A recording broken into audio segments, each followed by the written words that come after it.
주님의 역사를 전하라 라고 하는 자에서 오늘 말씀을 함께 묵상하며 은혜를 나누고자 합니다. 우리가 읽은 이 긴 시편 78편은 길지만 쭉 읽어 내려가면서 내가 한 편의 설교를 듣는구나 하는 그런 생각이 들 정도로 아주 우리의 마음에 던지는 충격파가 아주 큽니다. 그리고 마치 우리의 귀에 대고 속삭이는 것처럼 하나님이 계속해서 반복하는 그런 메시지들이 여기 분명히 담겨져 있는 것을 볼 수가 있습니다. 그러면서도 저는 이 말씀을 쭉 읽으면서 제일 먼저 내 마음에 와 닿았던 것은 주님께서 그의 백성들을 정말 하나님의 그 역사하심 속에서 인도해 오셨구나 라고 하는 것을 떠올릴 수가 있습니다. 애굽에서부터 그리고 광야 생활할 때 그리고 가나안 땅에 들어가서 하나님께서 그 상황에 맞게 하나님이 함께 하시고 인도하시고 또 은혜 베푸시고 풍성하게 하시고 또 지키시기도 하시고 원수들을 일으켜 그네들의 잘못을 깨닫게도 하시고 그리고 이 척박하고 힘들고 어려운 상황 속에서 하나님의 능력으로 바위를 깨 물을 터뜨리기도 하시고 강을 건너게도 하시고 그리고 구름기둥과 불기둥으로 백성들을 끊임없이 인도하시고 이런 여러 가지 하나님만이 하실 수 있는 이런 특별한 은혜를 베풀어 가시며 이 백성들을 인도하셨구나 라고 하는 것이 제 마음속에 제일 먼저 와 닿았습니다. 그렇습니다. 하나님께서는 그의 백성들을 위해서 이적을 베푸시며 역사를 하신다는 거예요. 하나님이 베푸신 이 놀라운 이적들을 우리가 이 말씀을 통해서 접하게 될 때, 내 삶 속에도 이런 이적이 필요하겠구나. 주님의 이와 같은 인도하심이 필요하겠구나. 주님의 이와 같은 보호하심이 절대적으로 필요하겠구나. 라고 하는 것이 저절로 우리 마음속에 불같이 일어나는 것을 지울 수가 없단 말이죠. 그래서 우리는 이 주님이 베풀어 놓으신 이 놀라운 이적을 우리 후세대에 끊임없이 전해야 되겠다. 그리고 그 말씀을 들은 우리 후세대는 자기의 또 후세대를 위하여 이 말씀을 빠짐없이 어김없이 또 그렇게 전하며 살아가야 되는 것이 하나님을 대하는 언약 백성으로서 마땅히 해야 될 바가 바로 주님이 베푸신 이 놀라운 이적과 사랑을 그대로 전해야 된다 하는 것이 첫 번째 도전이었습니다. 우리 다음 세대에도 바로 하나님의 이적을 가르쳐야 돼요. 왜 자꾸 오늘날 기독교가 점점 숫자가 줄어들고 기독교를 왜 외면하고 떠나고 그리고 기독교에 대해서 자꾸 폄하하는 그런 일들이 자꾸 일어나는 걸까요? 그냥 쉽게 얘기해서 말세니까 주님 오실 때가 될 때의 세상은 주님이 그럴 것이라고 얘기했다고 그렇게 우리가 넘길 수도 있지만 그보다는 어쩌면 우리는 주님이 그의 백성들을 위하여 베풀어 주신 이 놀라운 은혜와 능력과 이 기사들을 제대로 가르치지 않고 제대로 보여주지 않았기 때문에 우리에게서 배움을 받은 우리 후세대가 하나님의 능력에 대해서 모르고 하나님의 인도하심에 대해서 기대가 없고 하나님의 은혜 베푸심에 대해서 갈망도 없기 때문에 기독교가 참 나약한 그러한 기독교로 전락돼 버린 것이다 라고 하는 생각을 우리는 자연스럽게 해볼 수가 있습니다. 우리는 주님이 베풀어 놓으신 이 놀라운 이적들을 감추려 하지 말고 적극적으로 드러내며 살아가야 한다 하는 것이 첫 번째 도전이고, 두 번째는 이런 말씀, 주님이 왜 그와 같은 이적을 베풀어 주셨는지를 깊이 들여다보면 결국은 이스라엘 백성들이, 하나님의 백성들이 하나님을 믿지 않았어요. 하나님을 원망했어요. 그리고 충분히 자기 욕심을 부리며 살았습니다.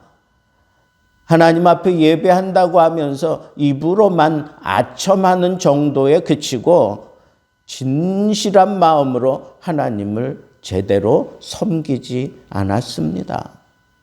이게 아주 큰 문제라는 겁니다. 하나님의 능력이 쏟아지는 그 현장에서도 이와 같이 반역하고 떠나고 원망하고 그가 세우신 지도자들을 배반하고 그리고 세상 신을 선택하고 따르면서 하나님의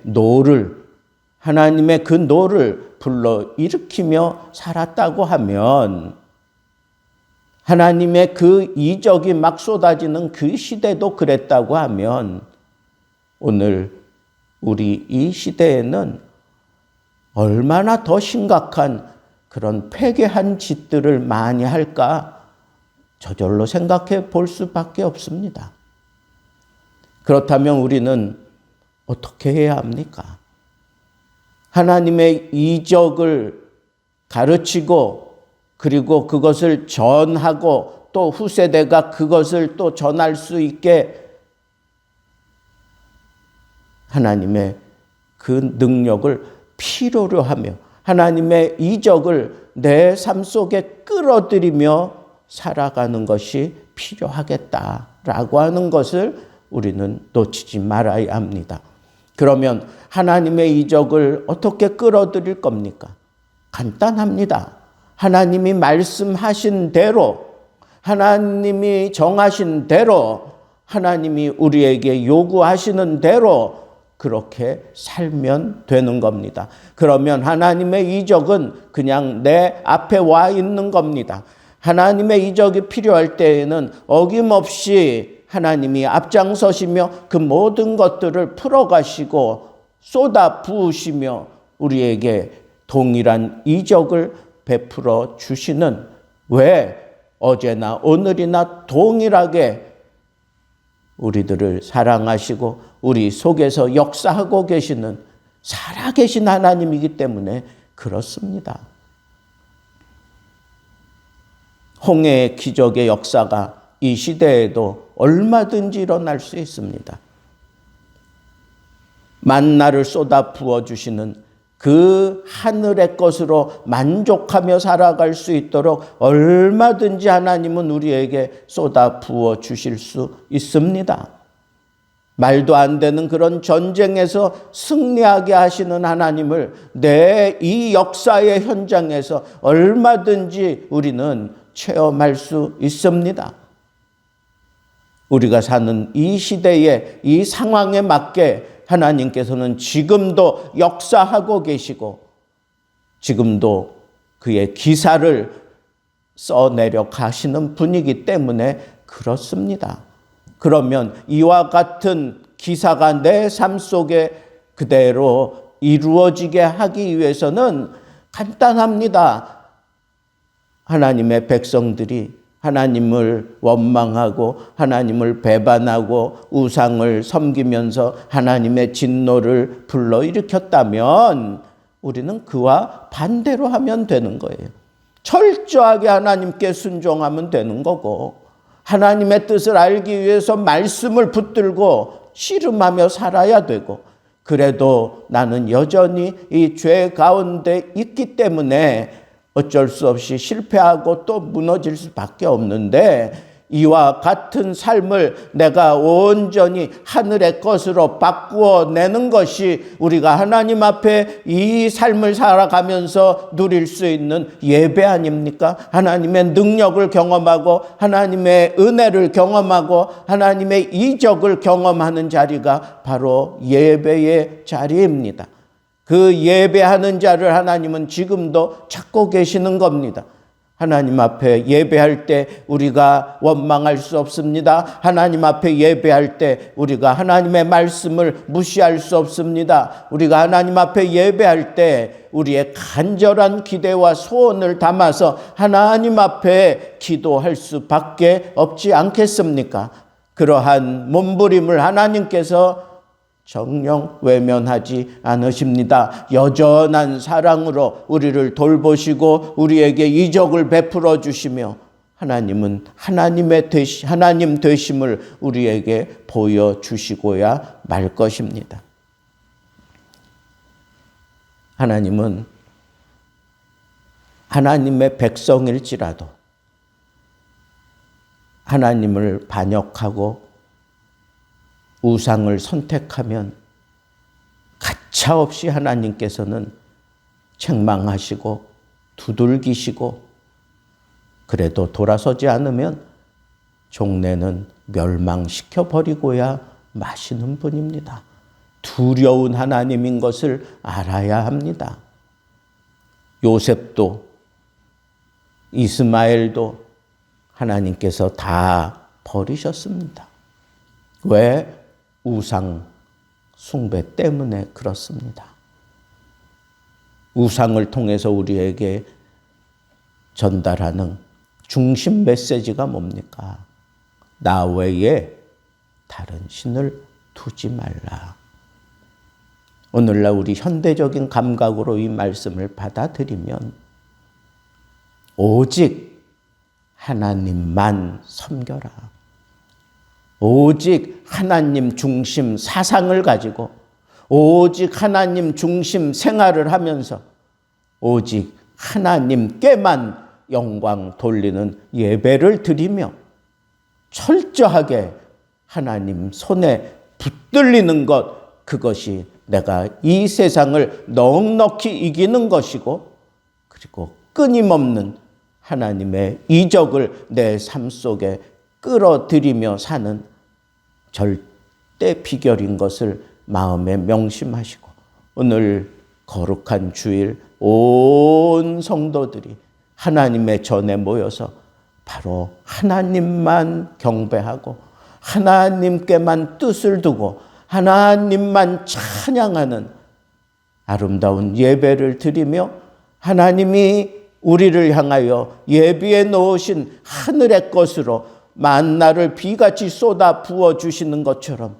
말씀을 통해서 우리 심령에 먹이시고 채우시는 이런 놀라운 은혜가 세계 모든 곳곳에 하나님의 전에서 일어나는 구별된 하나님의 날에 하나님이 우리를 위하여 베푸시는 이 놀라운 하나님의 이적, 하나님의 복을 우리 모두가 받아 누릴 수 있는 복된 날 되기를 우리 주님의 이름으로 축복합니다.